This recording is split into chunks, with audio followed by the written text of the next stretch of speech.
বন্ধুরা নমস্কার বন্ধুরা, আজকে আমি তোমাদের সাথে শেয়ার করব এই হালকা শীতের আমেজে কদবেল মাখা। কদবেল মাখা কে কে খেতে ভালোবাসে জানি না, তবে আমরা খেতে খুবই ভালোবাসি, বিশেষ করে আমি আর আমার মেয়ে। আজকে দুটো বড় সাইজের কদবেল এনে রেখেছিলাম, কদিন আগে একটু হালকা কাঁচা ছিল বলে রেখে দিয়েছিলাম। তা কদবেল দুটো পেকে গিয়েছে, সুন্দর করে পরিষ্কার করে নিয়েছি। এবার আমি কিছু এতে মশলা অ্যাড করে দেবো। প্রথমে দুটো শুকনো লঙ্কা গ্যাসে পুড়িয়ে নিয়েছি, লঙ্কা দুটো দিয়ে দিচ্ছি। আপনারা যেমন ঝাল খান সে বুঝে দেবেন। আমি দুটো শুকনো লঙ্কা দিয়ে দিয়েছি। এবারে দিয়ে দেবো লবণ, 1 চামচ মতো লবণ দিয়ে দিলাম। এবারে 1 চামচ মতো দিয়ে দিচ্ছি জিরের গুঁড়ো, আর এইবারে দিয়ে দেবো চিনি। আমি এখানে দিয়ে দেবো ছোটো চামচের 2 চামচ মতো চিনি এখানে আমি অ্যাড করে দিলাম।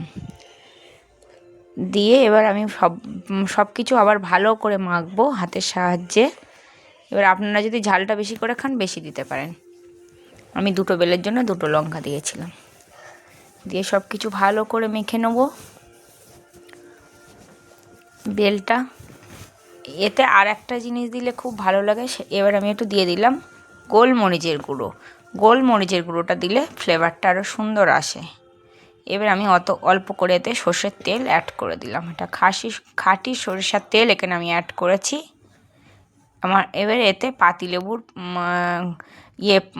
লেবুর পাতা দিলে খুব সেন্ট হয়, কাগজি লেবুর পাতা, কিন্তু আমার কাছে যেহেতু ছিল না তার জন্য আমি লেবুর খোলাটা ছুলে নিয়ে অ্যাড করে দিয়েছিলাম। ওটাও খুব সুন্দর হয়েছিল খেতে।